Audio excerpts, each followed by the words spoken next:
Figures from Donald Trump's past have sworn an oath that could threaten his future.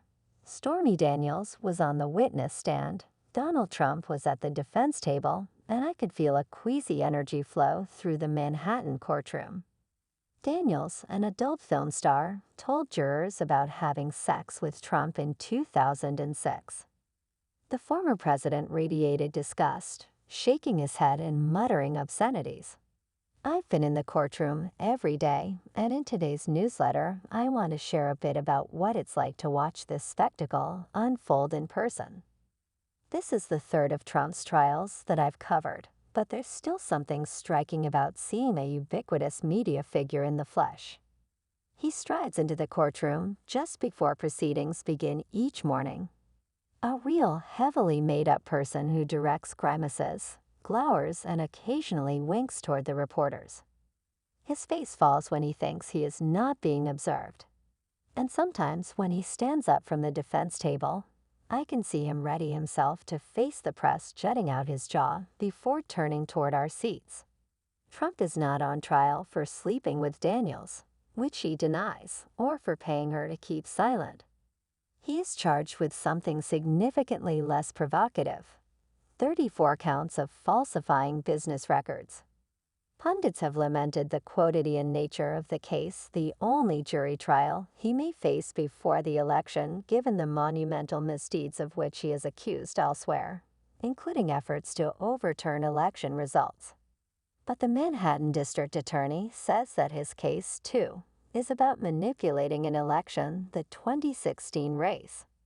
Prosecutors here are trying to convince jurors that Trump did something illegal by authorizing the hush money payment and then seeking to conceal it once he was elected. Even though it's a documents case, the trial has thrummed with high-octane moments like his face-off with Daniels. Each time the prosecution calls a witness, rows of onlookers watch a figure from Trump's past swear an oath that could threaten his future. Prosecutors have called 19 witnesses to bring their story to life. They say that after Trump's lawyer, Michael Cohen, paid Daniels to be quiet, the president and his associates concocted 34 business documents, supposedly for legal services, that actually repaid Cohen for the hush money. Each witness performed differently on the stand. David Pecker, the mustachioed ex-publisher of the National Enquirer, delivered damning testimony in a mild tone against a man he said he still considered a friend. At the campaign's behest, he said, he paid other accusers not to tell their stories about Trump.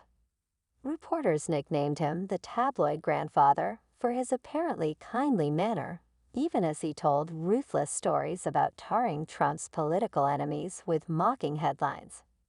Daniels entered the courtroom in a long black cloak with a hood. Her testimony was riveting. She appeared nervous at first as she recalled an encounter she says she had with Trump in a Nevada hotel room. But when Trump's lawyer rose to question her, Daniels sat up straighter and fought back. "You have a lot of experience in making funny stories about sex appear to be real," the defense lawyer said.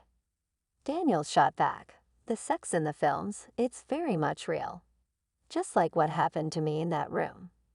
Cohen, who took the stand on Monday and was still testifying yesterday, is the prosecution's most important witness. Only he ties Trump directly to the alleged crime. On 2 occasions, he said, Trump acknowledged of the scheme to disguise reimbursements for the hush money.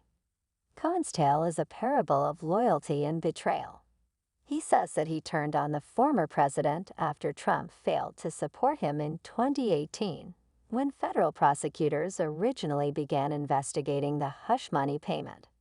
It's jarring for these creatures of the attention-seeking worlds of reality television, supermarket tabloids, and politics to be ensconced in a small courtroom where only a few dozen people can hear their testimony against the former president. The trial isn't broadcast, so instead of creating a show for the cameras, their stories are enlivened by lawyers questioning, documentary evidence, and reporters who feed their editors and producers from their laptops inside the room. Initially, Trump pushed back on the proceedings, insulting Daniels and Cohen and suggesting the jurors were a bunch of biased Democrats. But the judge has forbidden Trump from talking about witnesses or jurors, fined him $10,000 for violating the order, and threatened to send him to jail. Since then, in the courtroom, Trump has seemed diminished. Silence does not suit him. Seated at the defense table for hours on end, he has often shut his eyes.